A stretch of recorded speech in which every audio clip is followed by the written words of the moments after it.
मेरे चंदा मेरे अनमोल रतन, तेरे बदले में ज़माने की हुई चीज़। मेरे भैया मेरे चंदा मेरे अनमोल रतन, तेरे बदले में ज़माने की कोई चीज़ नहीं।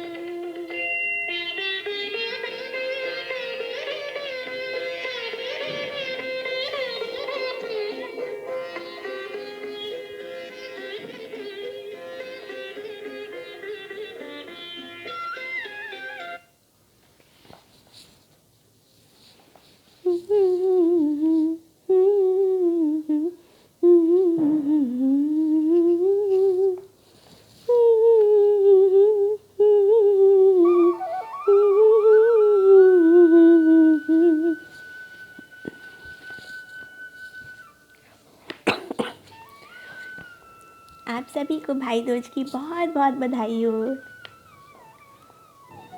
भाई दूज का स्मरण होते ही भाइयों का चौड़ा गोरा चमकता माथा सामने आ जाता है,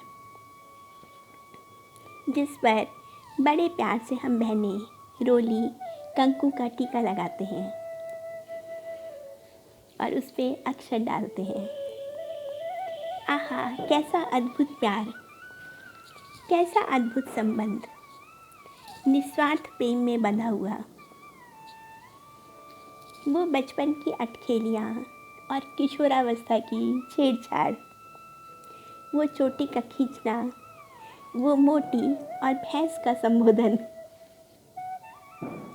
बड़े भैया द्वारा माय लिटिल सिस्टर बड़े प्यार से कहना। आहा, वो बहनें सौभाग्यशाली हैं जिन्हें चांद सूरज जैसे भाई मिले हैं।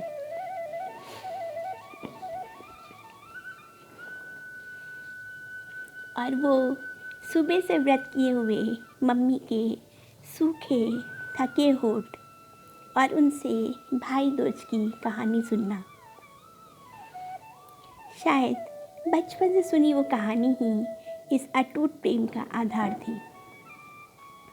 वो नींव थी जो मन में गहरे तक उतर गई थी। आहा, वो गुजिया, वो पापड़ी, वो रुई के गोलों पर सभी भाइयों के नाम की हल्दी की मुलायम गांठें लगाना और उन पर रोली चावल से किया तिलक। दूर बैठे भाइयों को बहनें ऐसे ही टीका किया करती थी और उनके जीवन की मंगल कामना करती थी। भाइयों की समृद्धि और उन्नति में बहनों द्वारा सींचा प्रेम का रस और मंगल कामना बहुत महत्वपूर्ण है।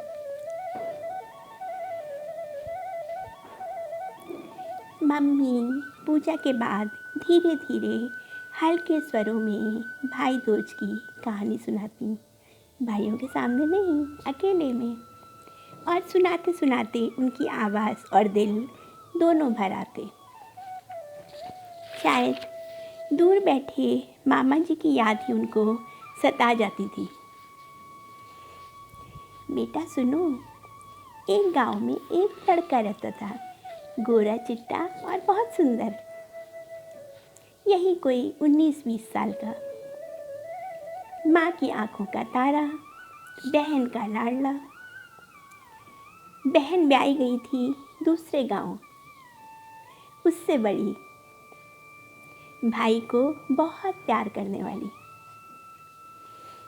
दिवाली की पूजा के अगले रोज़ माँ ने कहा, जा बेटा, बहन इंतज़ार करती होगी, जा उससे दोज का टीका लगवा के आ। भाई चला अपनी पोटली उठाए। बहन ने आरती से उसका स्वागत किया। पधारो मेरे भैया, आहा मेरे भाग जाग गए। भाई के माथे पर मंगल टीका लगाया, स्वादिष्ट भोजन खिलाया। भाई ने माँ द्वारा दी साड़ी बहन को दी। बहन बारी बारी गई और भाई के चाँद से माथे को चूम लिया।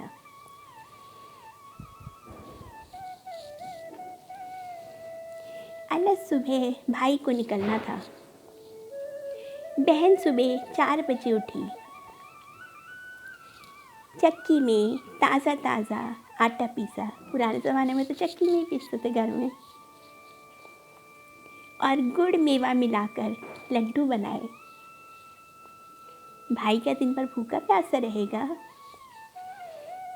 एक पोटली में बांधकर भाई को लड्डू दिए और आकाश में हल्की लालिमा छाते ही भाई बहन से गले मिलकर निकल गया।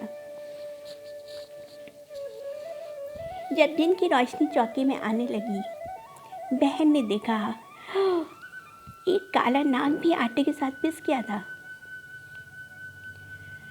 बहन बावली दीवानी सी हो गई। हाय मेरा भाई।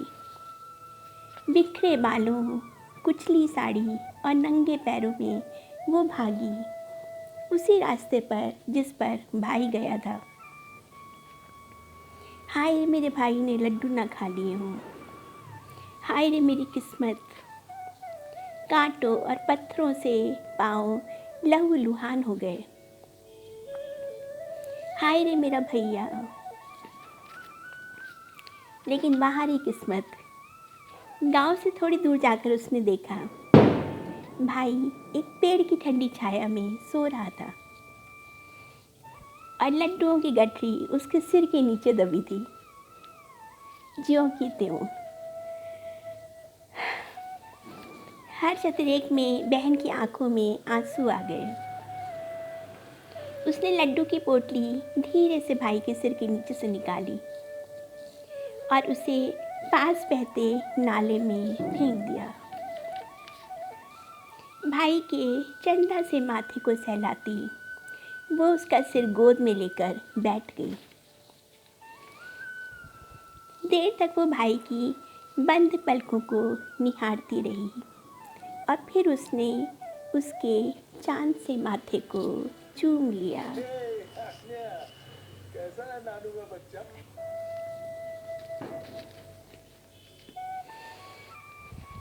उसी नीम के पेड़ की एक डाल पर एक चकवा और चकवी आपस में बातें कर रहे थे। दो पंछियों का जोड़ा। चकवा बोला, ये जो पथिक थक कर सो रहा है ना, बड़ा अभागा है। क्यों? चकवी ने पूछा। इस पर बड़ी बड़ी विपदाएं आने वाली हैं। अभी जब ये यहाँ से चलेगा, दरिया में बाढ़ आ जाएगी और इसे बहा ले जाएगी। अच्छा? चकवी ने चकित होकर कहा। यदि कोई इसका बहुत प्यारा उसमें दरिया में अपनी कोई मूल्यवान वस्तु डाल दे, दरिया उतर जाएगी और पथिक बच जाएगा, उसको रास्ता मिल जाएगा। अच्छा? चकवी ने फिर चकित होकर कहा। हाँ, अगले महीने जब इसकी बारात निकलेगी, आगे का दरवाज़ा भड़बड़ा कर गिर जाएगा और ये उसमें दब जाएगा। ओह, फिर क्या? यदि कोई इसका बहुत अपना सब नेक पहले अपने करावे और बारात सामने के दरवाजे से ना निकलने दे, तो ये बच जाएगा। और फिर वो पंछियों का जोड़ा चहचहाता हुआ कहीं दूर उड़ गया था। अरे बहना तुम? हाँ, मैं भी तुम्हारे साथ चलूँगी। चलो, कोई बात नहीं, माँ खुश हो जाएगी। लेकिन मेरी लड्डू की पोटली? लगता है कुछ चुरा ले गया, बहन बोली। थोड़ा आगे बढ़े तो देखा दरिया हरहरा कर आगे बढ़ रही है। ऊंची ऊंची तरंगें उठ रही हैं। दरिया जैसे ही भाई की ओर लपकी, बहन ने एक एक करके अपने सारे गहने उतार कर नदी में डाल दिए। हाथों की चूड़ियाँ, गले का हार, कानों की बालियाँ, सब कुछ। उफनी हुई नदी शांत हो गई। भाई बहन ने दरिया को पार कर लिया। पहले तो गांव से पैदल जाते थे तो रास्ते में नदी नाले सभी पड़ते थे। माँ ने देखा ये कैसी बावली दीवानी सी बहन आ गई है, ना ढंग के कपड़े, ना पैरों में चप्पल, ना तन पे कोई गहना। फिर भी आजा बेटी, माँ ने उसे गले से लगा लिया। माँ, मैं आज से भैया के कमरे में सोऊंगी। ठीक है, जैसा तू चाहे। भाई की शादी में हर नेकचार के पहले बहन बोली, पहले मेरा नेक करो, पहले मुझे मेहंदी लगेगी, पहले मुझे तेल चढ़ेगा, मेरा सेहरा बंधेगा। इकलौती बहन, कोई क्या बोलता, जैसा बोलती है करते जाओ। माँ की पीली साड़ी में वो बौराई सी घूम रही थी। माँ माँ, बारात पीछे के दरवाजे से जाएगी। अरे पगली, चलो ठीक है, जो कहती है मान लो। जैसे ही बारात निकली, आगे का दरवाज़ा बड़बड़ा कर गिर पड़ा। माँ अवाक, लड़की क्या बोलती है? भाभी के स्वागत के पहले उसने अपना स्वागत कराया। माँ, मैं भैया भाभी के कमरे में सोऊंगी। हट पगली, कहीं ऐसा भी होता है? माँ से छिपकर वो भाई भाभी के पलंग के नीचे छुप गई। आधी रात को भाभी की लंबी काली चोटी पलंग से नीचे लटक रही थी। तभी एक काला नाग आया और उस पर चढ़ने लगा। बहन ने पास पड़ी हथौड़ी उठाई और सांप के फन पर मार दी और शोर मचा दिया। भैया भाभी अचकचाकर उठ बैठे। अब बहन ने अपने लंबे बाल समेटकर जूड़ा बनाया और बोली, माँ, ना मैं बावली हूँ ना दीवानी, बस भैया की जान बचाने के लिए ही मुझे ये सब नाटक करना पड़ा। माँ ने आंखों में आंसू भरकर बहन को गले से लगा लिया। सबकी आंखों में आंसू आ जाते। हाथ में पकड़े फूल और चावल भगवान को चढ़ाते। भरे गले और डबडबाई आंखों से मम्मी कहती, जैसे भगवान ने उसके भाई की रक्षा की, वैसे ही सबके भाइयों की करे। बचपन में सुनी ये कहानी मन में कहीं गहरे तक बैठ गई। आज भी दूर बैठे भाइयों के साथ स्नेह की ये डोर कोमल होते हुए भी बहुत मजबूत है और शायद हमेशा रहेगी। भाई बहन के प्यार का ये मंगल पर्व सदा ऐसे ही मनता रहे। बस ये कहानी में इसलिए सुना रही हूँ कि आजकल की जो युवा लड़कियां हैं जिनको पुराने कल्चर के बारे में नहीं पता है, उनको भी इन कहानियों के द्वारा पता चले कि हमारे यहाँ कैसे पूजा होती थी और क्या कल्चर था। और इस दिन चित्रगुप्त भगवान की भी पूजा होती है और साथ में पेन, तख्ती, इन सब की भी पूजा होती है। पेन को, पेंसिल को कलावे से बांध देते हैं और रोली चावल से उसकी पूजा करते हैं। और तख्ती के स्थान ले लिया है अब आधुनिक लैपटॉप ने, जिस पर रोली से स्वास्तिक बनाकर अक्षत का तिलक लगाते हैं। एक सुनहरा